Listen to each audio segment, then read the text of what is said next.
Our subject is dogs. Daniel Christopher Thomas on Facebook asks, how do dogs experience the death of loved ones, considering they are pack animals?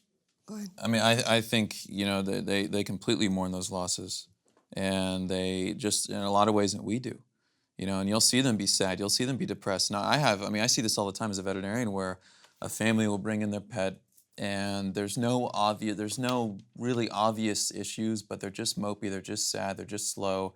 And, their best buddy was put down, for example, let's say, a month or two ago, even 3 months. I've had dogs that are, depressed for 4 to 6 months at times. So it can very much affect them. And this is their best friend. They live with every day. I mean, it's their family. So it's their absolute family. So, Julie, how do we know what would make a good service dog? That's actually a huge field. There's many different types of service dogs. So you have to say, what is the task that you want that dog to do? One of the best examples of service work that I like is with detection dogs, for example. Well, they're a working dog.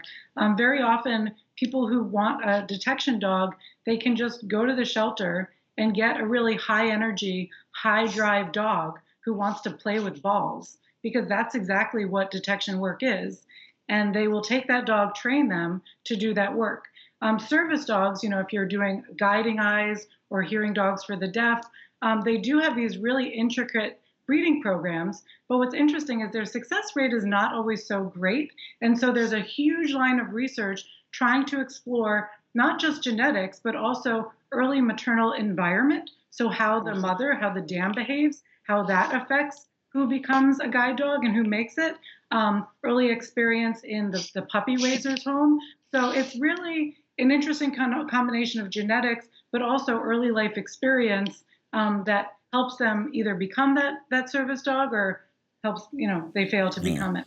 Do they feed off their owner's personality? Absolutely. Absolutely. They absolutely feed off the owner's personality, and therefore when people come to me and they say, my dog is doing X, how do I change him to do Y? And I said, let's change you first, because you're the one who constantly give the reinforcement. So how can I change the dog when you are undoing I see that it? all the time too. You see these personalities in certain unique personalities in people, and they've got the same kind of dog with this certain kind of energy, and it's like Positive Packs on Twitter. Why are dogs so loyal? Why do they express unconditional love? Why? Because you could regard it as stupidity. So I don't believe dogs give unconditional love. I don't. And then I don't believe dogs should give unconditional love. I believe dog gives love in relation to who is showing up for them. So oftentimes the complaint that I get from people is, why does my dog always with my housekeeper? Why is my dog going with so-and-so? Because they are showing up to them. Because to give unconditional love means you can do nothing for me and I would love you. Dogs are not stupid. They're going to show up for who is showing up for them. So therefore, they're not stupid. Jerry Human on Twitter asks, when they pee in the house and you step into it, they look at you and run. So if they know that was wrong, why'd they do that? I think they're reading the owner that's upset. If I can be talking about something completely unrelated to my dog, and if my tone changes, he's cowering, he's nervous, and I don't, I'm very gentle with my dog. It's not like I'm, spanking him or anything, but he just simple, subtle tones in my voice. People would think it looks like he did something wrong. Is it wrong if they do something in the house to run their nose in it? Absolutely wrong. Absolutely wrong. You do not have a problem with them going to the bathroom. You have a problem with the location. So putting the nose in it does not communicate to the dog that you have a problem with the location. So often what can happen is the dog misconstrued it and says, oh, every time I'm peeing, my parent is pissed off at me, I better not let him see me pee. And they are hiding and they are finding other ways to eliminate where the owner would not see them.